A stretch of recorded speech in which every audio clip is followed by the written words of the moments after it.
Alright guys, there was some confusion after the radio show last week about the exact right way to back up your hard drive. So I just wanted to shoot a quick video here to show you the best way to back up your hard drive. So it's pretty straightforward. First off, you plug in your modular external storage drive. This is your backup hard drive. Once you have it plugged into your computer, you're going to see it over here. On my computer it's the F drive. It could be any other letter, but basically you'll see it says modular. And this will appear when you plug it into the computer, and it will disappear when you unplug it. For the most part, unless it's an annoyance to keep it plugged in all the time, this is a drive that you should keep plugged in all the time and just kind of forget it's there. If it does its job right, you'll never even know it's there. So you can see I have plenty of room, 2 terabytes over here, 1.81 available. Over here I have 731 gigs available. I've got about 300 gigs of data there, so not a big deal, plenty of room. So now we're going to start the backup process. So we left click on the start menu and we left click on the settings gear. Next we're going to go into update and security. It's the very last one on the bottom. And then we're going to go to backup over here in the menu on the left. Pretty straightforward so far. So, alright, this is where things get fun. This screen will look slightly different if you've ever done a backup before. If you have ever done a backup before, we'll cover that in a second. Right now we're going to cover setting up a brand new backup that you've never done on a computer before. So right now we have to tell the computer where to back up to.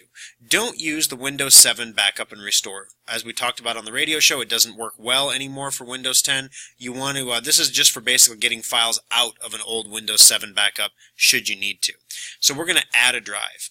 And it's going to search my computer for all the available hard drives to find the best one for my backup needs. And of course, when it does pop up here, it's going to pop up with my F drive, which is the drive, the modular drive, the storage device that we purchased from Schrock. Half off in the month of February. There's still some time left to get one of those if you like. I don't know why this is taking so long to scan, but I'm running out of things to fill with. So there we go. There's the F drive.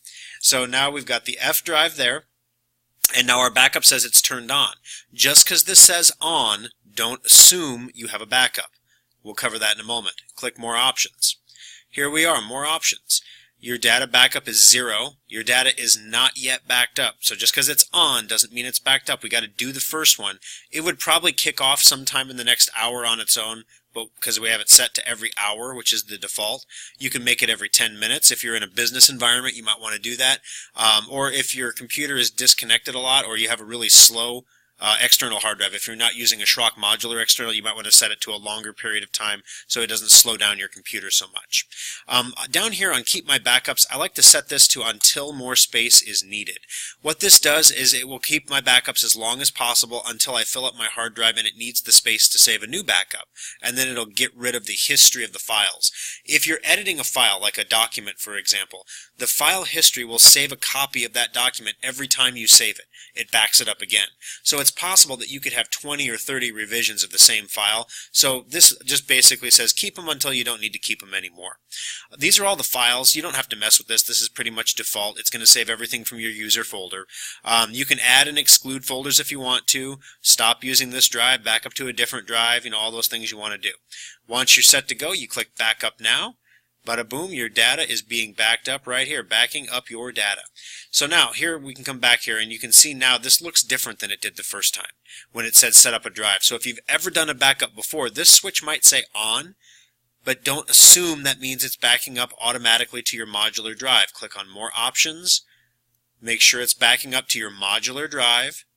Of course, this is if you have a Schrock modular external. If you have a Western Digital, it might say MyBook, or a Seagate might say GoFlex, or whatever. All right, so with that said, one last plug here. I'm going to check the status of the health of my hard drives using Drive Advisor. You can get this program for free at driveadvisor.com. But what Drive Advisor does is it automatically monitors the health of all of your hard drives. It's a free program that we make at Schrock so that you can make sure your hard drives stay healthy. If one of your drives, including your backup drive, ever goes bad, it'll send you an email and let you know that the drive is bad, and then you can replace it accordingly. If you have questions, feel free to post them on Facebook, facebook.com/SchrockInnovations. Otherwise, we'll talk to you next time on Compute This. Thanks a lot.